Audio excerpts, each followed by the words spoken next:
Listen, friend, you know what God's going to do? God's going to raise up a people that understand the value of presence. And He's going to connect us to a generation that is so sick of being patronized by a religious show. This generation is not as stupid as you think they are. They can tell when you're preaching messages trying to get them to come back next week.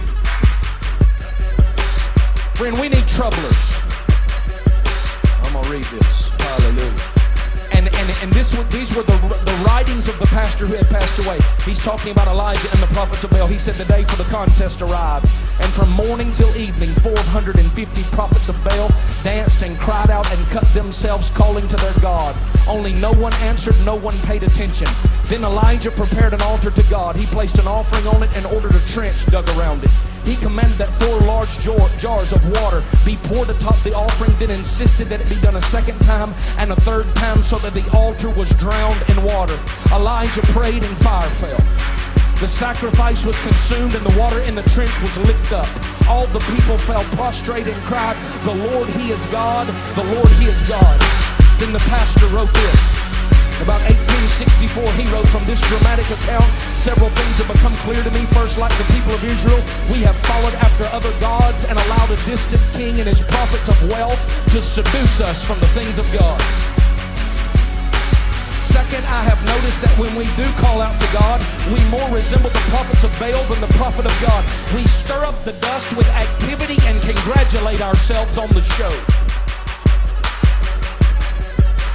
We stir up the dust with activity and congratulate ourselves on the show. Where is the fire? Where is the fire? My God, have mercy. What will it take for the fire to fall? We need a troubler. What will it take for the fire to fall? We need a troubler. Someone who will make us uncomfortable.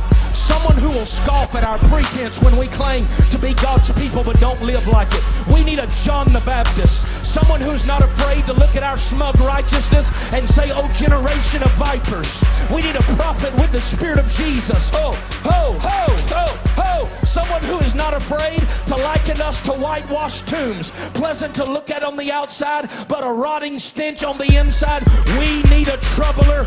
We need Elijah. Someone willing to call us out and challenge us to our face. How long will you go limping after other gods? How long will you serve the God of mercantile wealth? How long will you worship the gods of ease and comfort? If the Lord be God, then follow Him. But if Baal be God, then follow him all the way to hell. If the Lord be God, then follow Him. But if Baal be God, then follow him all the way to hell. Then he said, have I stated the argument too strongly? Have I offended you? I fear I have not offended you enough. I fear that my greatest sin as your pastor, that times I've cared more about what you think of me than what God thinks of me. God in heaven, send us a troubler. Oh, God, trouble the church. Woo! The Bible called Elijah the troubler of Israel. And I pray, God, that you would stir the waters of compromise. I pray that you would afflict the seat of everybody that is living in a state of being up one day and out the next day. Hallelujah. Woo. We need a troubler. Oh, hallelujah. We need troublers. I'm telling you, God's about to make the church uncomfortable. God's about to bust us out of our little Sunday morning 45-minute parade, and He's about to send something eye has not seen and ear has not heard. I prophesy the coming of a revolution. Come mess us up, God. Come mess our plans up. Come mess our programs up. Come mess our religion up. God, come mess up our box. God, come mess up our box. We're done doing it without presence, God. We're done doing it without conviction.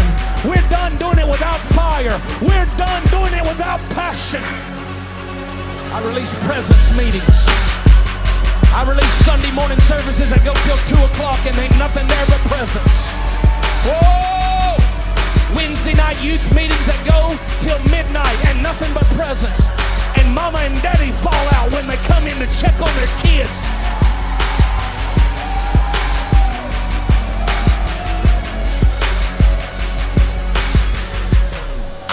Shake us up, God. We're too comfortable.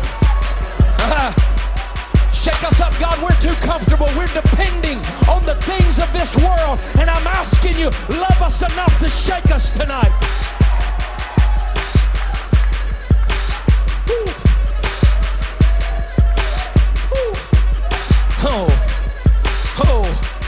God, raise up Elijahs that'll put their head between their knees.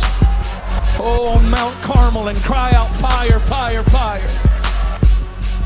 There's no greater insult to theology or the nature of God than to say, God, you're not enough. We need all these crutches. We need all this man-made humanistic garbage. God's raising up leaders that say, you're enough for me, God. And if half that church walks out, we're building this thing on your presence. And if Daddy Warbucks takes his tithe check and leaves, we're building this thing on your presence. Hallelujah. If the denomination pulls my papers, we're building this thing on your presence.